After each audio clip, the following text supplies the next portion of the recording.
ವಾರ್ಷಿಕ ಆದಾಯ 12 ಲಕ್ಷ ರೂಪಾಯಿ ಇದ್ದರೂ 1 ರೂಪಾಯಿ ತೆರಿಗೆ ಕಟ್ಟಬೇಕಾಗಿಲ್ಲ ಅಂತ ಈ ಬಾರಿಯ ಕೇಂದ್ರ ಬಜೆಟ್ನಲ್ಲಿ ಹಣಕಾಸು ಸಚಿವೆ ನಿರ್ಮಲಾ ಸೀತಾರಾಮನ್ ಪ್ರಕಟಿಸಿದ್ದಾರೆ. 2025-26ನೇ ಸಾಲಿನ ಕೇಂದ್ರ ಬಜೆಟ್ನಲ್ಲಿ ಸದ್ದು ಮಾಡಿದ್ದು ಹೆಚ್ಚು ಸುದ್ದಿಯಾಗಿದ್ದು ಇದೇ ವಿಚಾರ. 12 ಲಕ್ಷ ರೂಪಾಯಿವರೆಗಿನ ವಾರ್ಷಿಕ ಆದಾಯಕ್ಕೆ ಶೂನ್ಯ ತೆರಿಗೆ, ಅದರ ಜೊತೆಗೆ 75,000 ರೂಪಾಯಿಗಳ ಸ್ಟ್ಯಾಂಡರ್ಡ್ ಡಿಡಕ್ಷನ್ ಸೇರಿದರೆ ಶೂನ್ಯ ತೆರಿಗೆ ಮಿತಿ 12.75 ಲಕ್ಷ ರೂಪಾಯಿ ಆಗುತ್ತದೆ. ಇದು ದೊಡ್ಡ ಸಂಖ್ಯೆಯ ನೌಕರ ವರ್ಗಕ್ಕೆ ಉಪಯೋಗ ಆಗುತ್ತೆ ಅನ್ನೋ ಚರ್ಚೆಗಳು ಆಗುತ್ತಿರುವಾಗಲೇ ಇದು ಜುಮ್ಲಾ ಎಂದು ಕರ್ನಾಟಕ ಕಾಂಗ್ರೆಸ್ ಪೋಸ್ಟ್ ಹಾಕಿತ್ತು. ತೆರಿಗೆಯ ಲೆಕ್ಕಾಚಾರವೇ ಬೇರೆ ಇದೆ. ನಿಜಕ್ಕೂ ಶೂನ್ಯ ತೆರಿಗೆ ಇಲ್ಲ ಎನ್ನುವ ಅರ್ಥದ ಪೋಸ್ಟ್ ಹಂಚಿಕೊಳ್ಳಲಾಗಿದೆ. ಆದರೆ ಇದರ ಸತ್ಯಾಸತ್ಯತೆಯನ್ನು ಇಲ್ಲಿ ಪರಿಶೀಲನೆಗೆ ಒಳಪಡಿಸಲಾಗಿದೆ.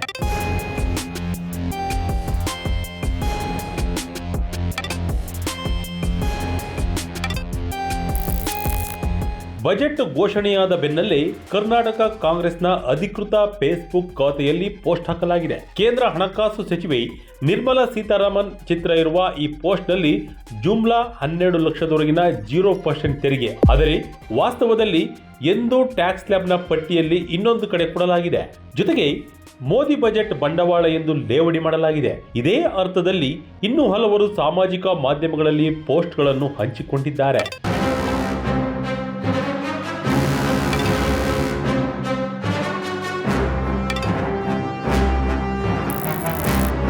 ಜಯದತ್ತ ಎನ್ನುವ ಎಕ್ಸ್ ಬಳಕೆದಾರರು ಜುಮ್ಲಾ ಬಟಾಬಯಲು ಹೊಸ ತೆರಿಗೆ ಪದ್ಧತಿಯ ಅಡಿಯಲ್ಲಿ ದರಗಳನ್ನು ವೀಕ್ಷಿಸಿ ನಾಗರಿಕರ ಮೇಲೆ ತೆರಿಗೆ ಭಯೋತ್ಪಾದನೆ ಮತ್ತು ಹೆಚ್ಚಾಗಿ ಮಧ್ಯಮ ವರ್ಗದವರ ಮೇಲೆ ಎಂದು ಟ್ಯಾಕ್ಸ್ ಸ್ಲ್ಯಾಬ್ಗಳನ್ನು ಹಂಚಿಕೊಂಡಿದ್ದಾರೆ.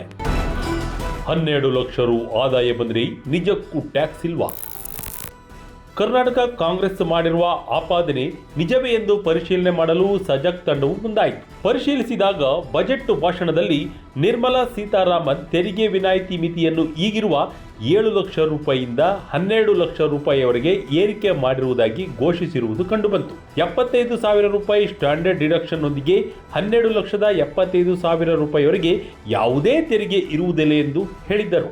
ಅಲ್ಲದೆ ತೆರಿಗೆ ಸ್ಲ್ಯಾಬ್ಗಳನ್ನು ಬದಲಾಯಿಸಲಾಗಿದ್ದು ಶೂನ್ಯ ತೆರಿಗೆ ಸ್ಲ್ಯಾಬ್ ಅನ್ನು 3 ಲಕ್ಷ ರೂಪಾಯಿಯಿಂದ 4 ಲಕ್ಷ ರೂವರೆಗೆ ಏರಿಕೆ ಮಾಡಲಾಗಿದೆ. ಜೊತೆಗೆ ಉಳಿದ ಸ್ಲ್ಯಾಬ್ಗಳನ್ನು ಬದಲಾಯಿಸಲಾಗಿದ್ದು 25% ತೆರಿಗೆಯ ಸ್ಲ್ಯಾಬ್ ಅನ್ನು ಹೊಸದಾಗಿ ಪರಿಚಯಿಸಲಾಗಿದೆ.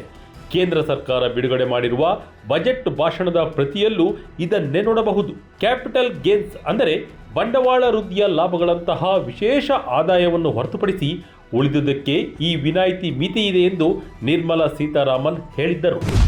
I am now happy to announce that there will be no income tax payable up to income of 12 lakh rupees.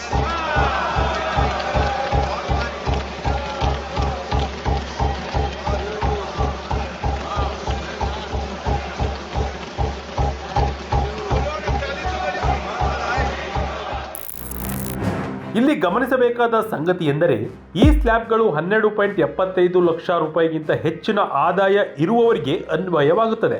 ಅಂದರೆ ಒಂದೊಮ್ಮೆ ಯಾರದೇ ಆದಾಯ 12.75 ಲಕ್ಷ ರೂಪಾಯಿ ಒಳಗೆ ಇದ್ದರೆ ಅವರು ಯಾವುದೇ ತೆರಿಗೆ ಪಾವತಿಸಬೇಕಿಲ್ಲ. ಈ ಮಿತಿಯನ್ನು ಮೀರಿದಲ್ಲಿ ಆಗ ವಿವಿಧ ಸ್ಲ್ಯಾಬ್ಗಳ ಲೆಕ್ಕದಲ್ಲಿ ತೆರಿಗೆಯನ್ನು ಲೆಕ್ಕ ಹಾಕಲಾಗುತ್ತದೆ. ಲೆಕ್ಕಾಚಾರ ಹೇಗೆ? ಎಷ್ಟು ಆದಾಯಕ್ಕೆ ಎಷ್ಟು ತೆರಿಗೆ ಬರಲಿದೆ, ಎಷ್ಟು ಹಣ ಉಳಿತಾಯವಾಗಲಿದೆ ಎಂಬ ಲೆಕ್ಕಾಚಾರ ತಿಳಿದುಕೊಳ್ಳಲು ವಿಜಯ ಕರ್ನಾಟಕ ಯೂಟ್ಯೂಬ್ನಲ್ಲಿ ಪ್ರಕಟವಾಗಿರುವ ವಿಡಿಯೋ ಅಥವಾ ವಿಜಯ ಕರ್ನಾಟಕ ವೆಬ್ಸೈಟ್ನ ಲೇಖನವನ್ನು ನೋಡಬಹುದು.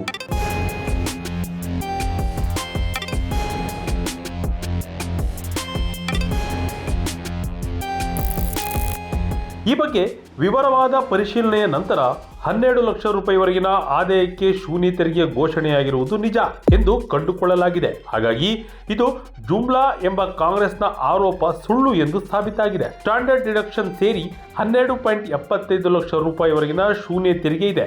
ಅದಕ್ಕಿಂತ ಹೆಚ್ಚಿನ ಆದಾಯ ಇರುವವರು ಮಾತ್ರ ಸ್ಲ್ಯಾಬ್ಗಳ ಲೆಕ್ಕದಲ್ಲಿ ತೆರಿಗೆಯನ್ನು ಪಾವತಿಸಬೇಕಾಗುತ್ತದೆ. ಈ ಕಾರಣಕ್ಕೆ ಸ್ಲ್ಯಾಬ್ಗಳನ್ನು ನೀಡಲಾಗಿದೆ ಅನ್ನೋದು ಸ್ಪಷ್ಟವಾಗಿದೆ.